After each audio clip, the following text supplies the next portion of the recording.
Hello, welcome to the Chapter 2 review video. This is linear programming. So what I'm going to do is walk you through some basic system of equations problems.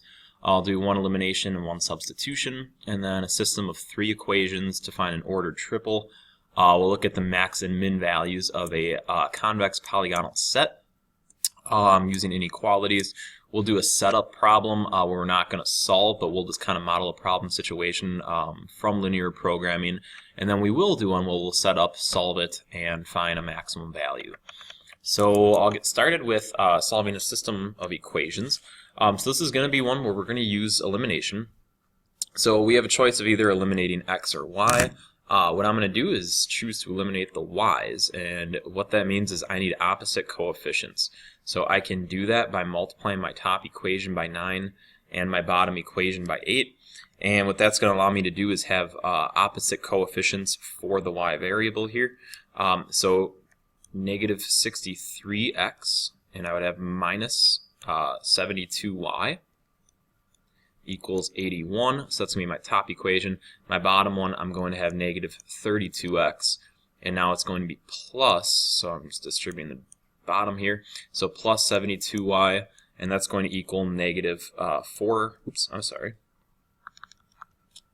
that's going to equal negative 176. So again, we have opposite coefficients. So when I add going straight down, my y's are going to eliminate. I'm going to have negative 95x, and that's going to be equal to, if I take negative 176 plus 81, same thing going straight down, I'm going to have negative 95. So my x variable is going to be 1, and then I can take this value and substitute it into any of my original equations. You can substitute it into one of these if you wanted. I'll just pick the top equation, so negative 7x, and in for x I'm substituting the value of 1, minus 8y equals 9. So I'm going to have negative 7 minus 8y equals 9. Add the 7 on both sides to give me negative 8y equals 16, and y is going to be negative 2. So my answer then is a coordinate, and it is 1, negative 2. Alright, so that was an elimination problem. Both equations started in standard form. None of my variables were isolated, and that's going to be a different case for this type of problem. So this is one where I'm going to want to use substitution, or I should say it's going to be easier to use substitution because my y is isolated in this top equation. So what I can do is take the value of y, the expression negative 3x plus 5, and substitute it in for y in this bottom equation. So I'll rewrite the bottom equation, but in for the y, I'm substituting that expression from above. And then what we're going to do is distribute here. So I'll have 5x plus, so be careful with your signs, plus 12x, and that's minus 20 equals negative 3.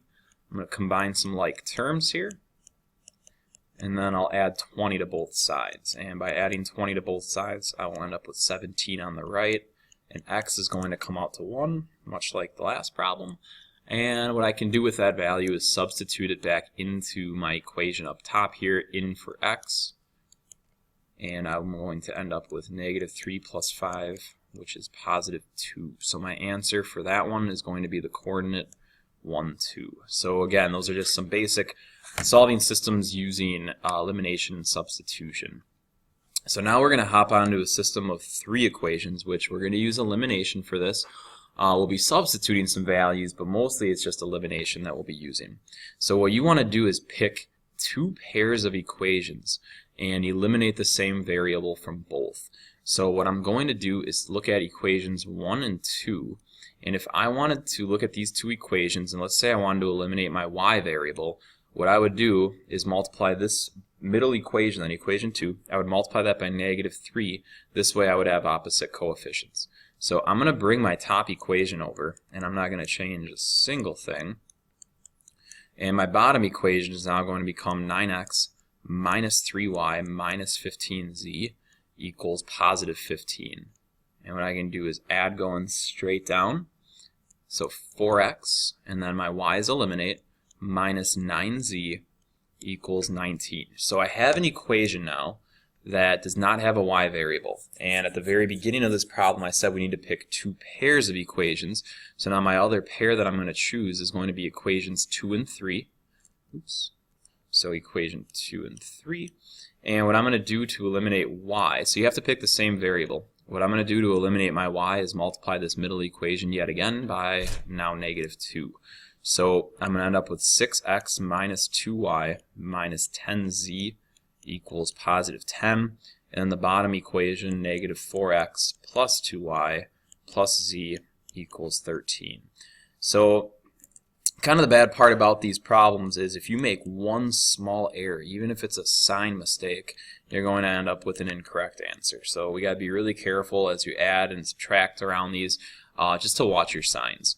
So now what I really end up with is this system of two equations with two variables, where I have 4x minus 9z equals 19, and my 2x minus 9z equals 23.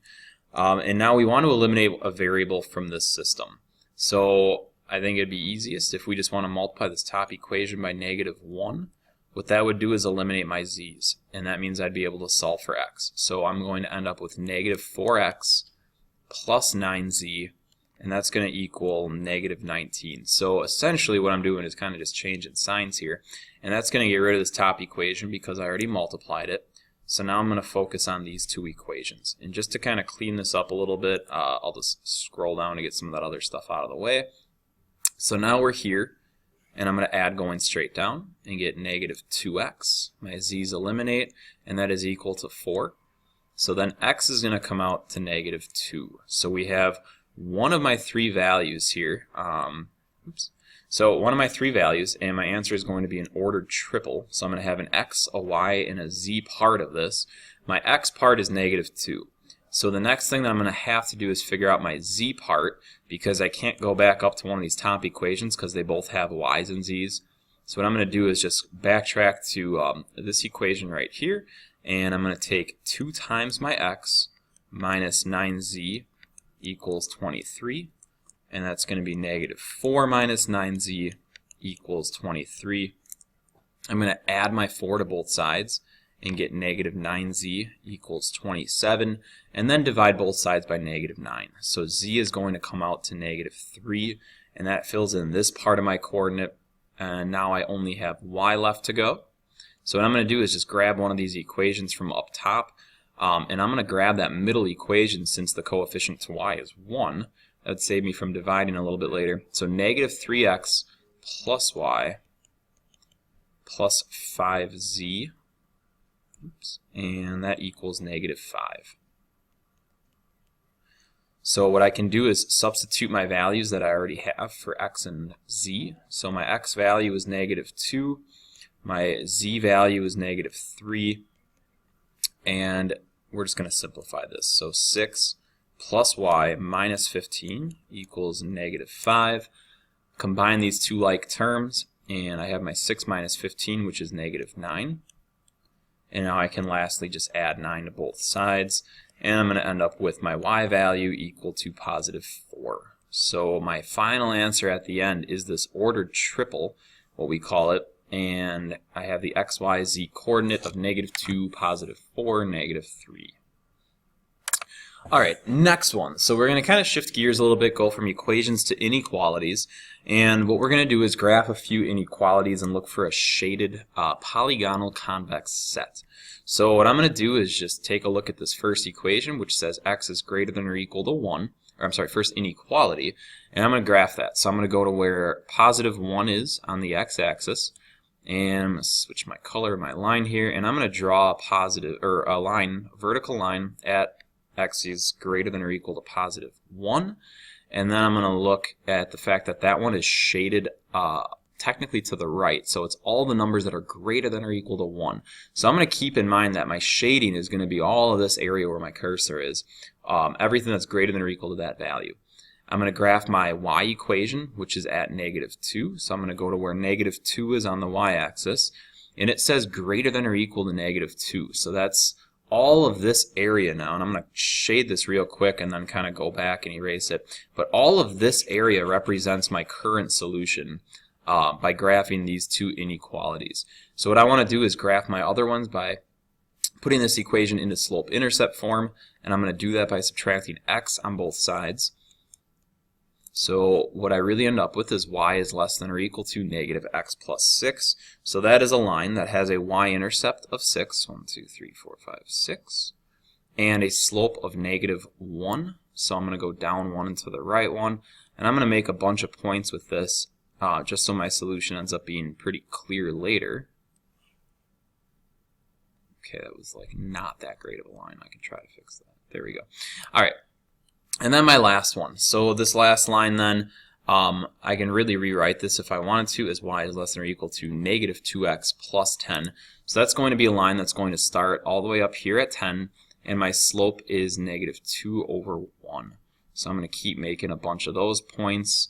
Again, looking at some of the intersections here, and I'm going to connect my dots.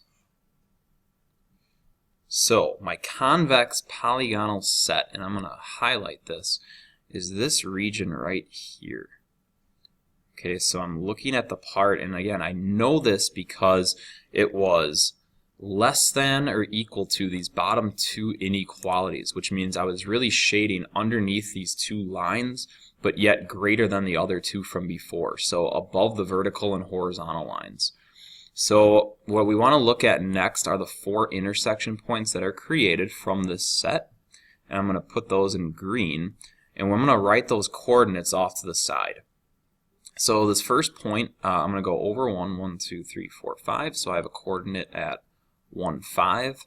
I have a coordinate that's at 1, negative 2. I have a coordinate that's at 1, 2, 3, 4, 2.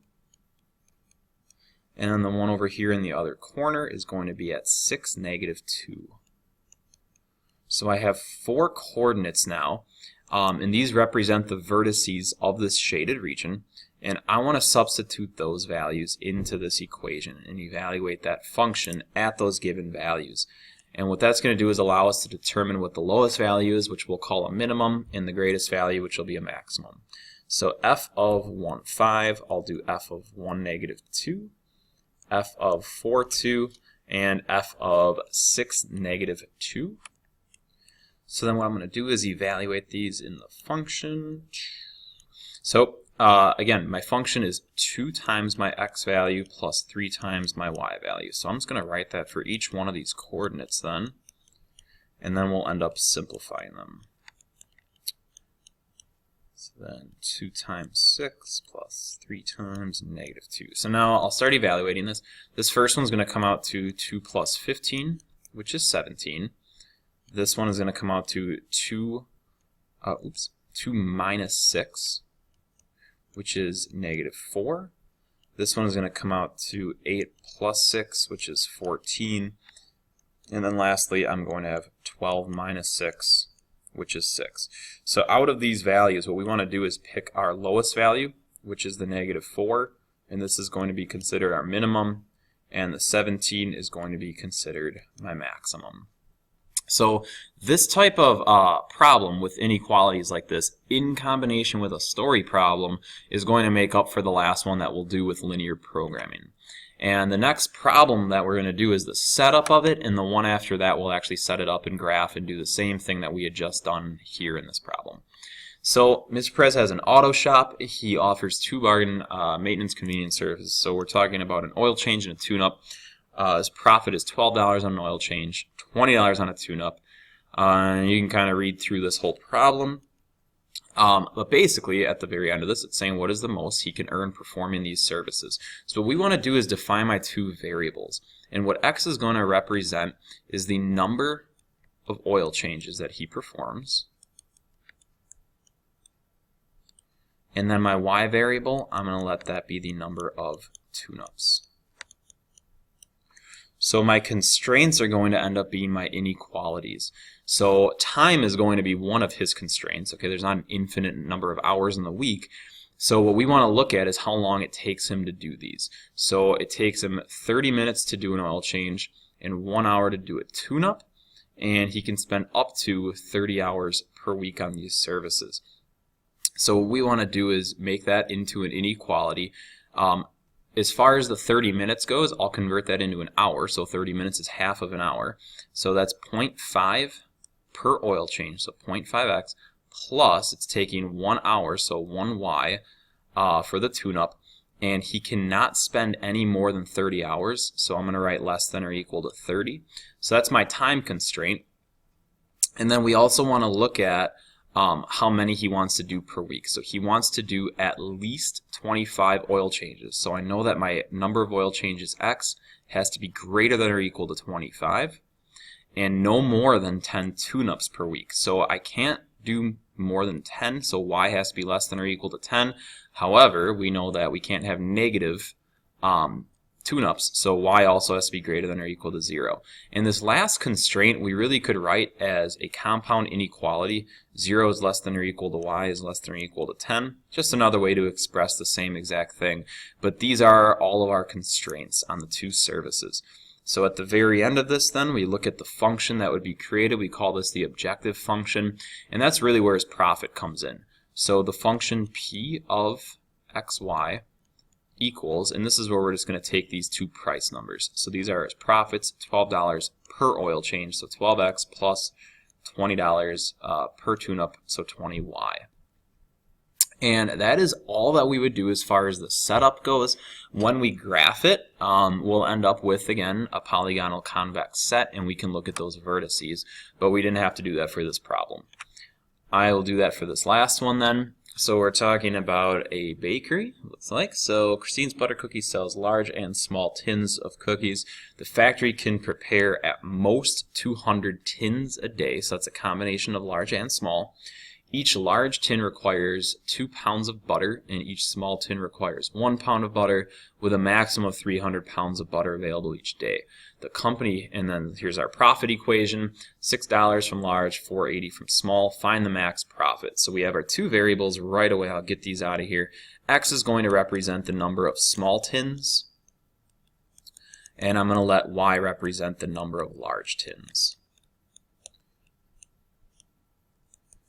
So what I want to do now is identify my constraints.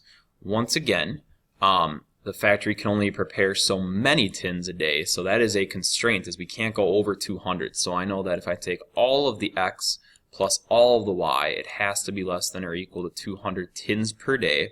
And my other constraint is butter. So what we know is that it's going to take, a large tin is 2 and a small tin is 1, so that's 1 for the small plus 2 for the Y value, and we have a maximum of 300 pounds per day, so that's going to be less than or equal to 300. Now there's nothing on here that says we have to produce at least 50 small tins, or it can't be more than 100 large. All I know is that I cannot produce negative tins, so my X is greater than or equal to 0, and my Y is greater than or equal to 0. And what that's really going to do is just constrain the shaded area to be within the first quadrant of this graph.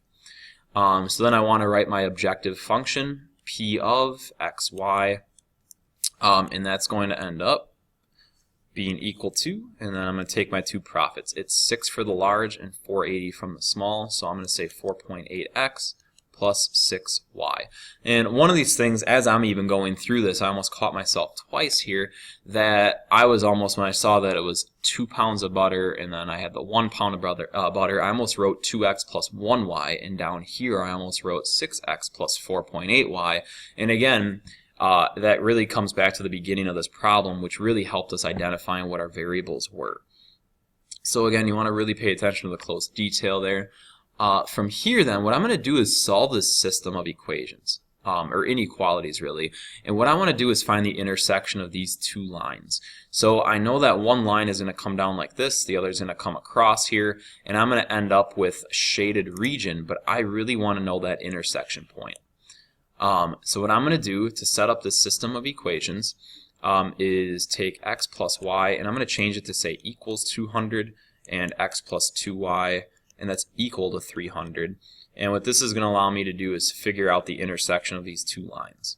So what I'm going to do is multiply my top equation by -1, and I'm just going to write that right underneath here. So I really have negative x minus y equals negative 200, and then what I can do is just add going straight down. So my x's are going to eliminate. I'm going to end up with y is equal to 100, so that represents the number of large tins. And then I can just take that and substitute it back into an equation. So I'm going to take x plus 2y, and that's equal to 300. So x plus 200 equals 300. So my intersection is going to be at the point 100, 100 comma 100. Okay, 100 large, 100 small is going to be the intersection of those. And lastly, before I even make this graph, what I want to do is figure out my x and y intercepts. So I want to know where these functions are going to cross the x and y axis, and I'm going to plot these two equations using intercepts. So if I substitute, or if I want to find my x-intercept for this top equation, what I'm going to do is substitute 0 for y, and then I would end up with an x value of 200. And then if I substituted 0 for x, I would get my y-intercept, which is also 200. And I'm going to do the same thing for this equation down here. I'm going to substitute 0 in for y, and this part would go away then. And my x value, my x-intercept would be 300. And then if you substituted 0 for x, my y value would be 300 divided by 2, which is 150. So now that I have my intercepts, I'm going to go to my graph. And I'm going to label, first of all, that this is my number of small tins. And the y-axis is my number of large tins. And I want to basically look at my four constraints, or I'm sorry, my four intercepts. And what that's going to do is figure out how large to make each one of my axes. So what I'm going to do across the bottom here is just count by 20s, 20, 40, 60, 80, and this will be 1. And 20, 40, 60, 80, this will be 200. And then this one's going to go a little bit off, 20, 40, 60, 80, and I'll just make a mark right about here. And that's going to be the the x-intercept then for 300. And then on my y-axis, I'll just do the same thing. So 20, 40, 60, 80, this will be 100. And then 20, 40, 60, 80, and here will be my 2. So what I'm going to do now is graph my intercepts. So I'm going to go 200 on the x and 200 on the y. And I'm going to connect those first. And then I'm going to do the same thing for my other line, which said I'm going to do 300 on the x, and that was all the way over here. And I'm going to go halfway between 100 and 200, and I'm going to connect those. Okay, so here is the significance of solving this equation then, or the system, is this point right here. Even though my graph is not that perfect, that point right there represents the intersection of the two sets. And at the beginning we said that my inequalities had to be less than or equal to, so what that means is I'm going to end up shading underneath both of those lines. So everything within this region would basically satisfy all my inequalities. Again, I have to have a positive number of tins produced, but yet it still has to remain underneath my butter constraint and the number of tins. So it gives me this region, and I'm going to look at the 4 points that bound this region. This one right here is going to be my 0 and my 150. This point will be 0, 0. This one is 200 and 0. And then again, the one that we algebraically solved for was at 100, 100. And what I'm really going to do is essentially what we did in that last problem. I'm going to take those values and substitute them into my objective function. So I'm going to take P of, and again I had 200, 0. I'll do P of 100, 100, P of 0, 150, and then the origin, which 0, 0.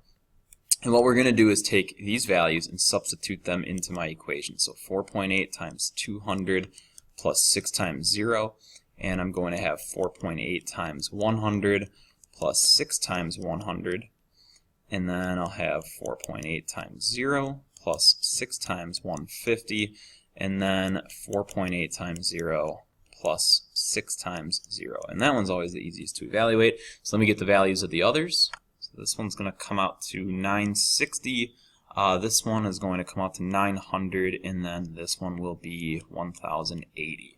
And I'm going to go back up to the question again and just remind us that we were looking for the maximum profit that can be expected each day. So out of all these numbers, I need the maximum. That's going to be this. So for every day that produces 100 of the small tins and 100 of the large, we will produce a profit of $1,080. And again, it was a lot of work just to get that one answer, but again, that summarizes what we had done in the last problem with the setup and the one before it that involved finding that bound region and then evaluating those coordinates. But going all the way back to the beginning, none of that could have been possible if we did not know how to use substitution and elimination to solve that system.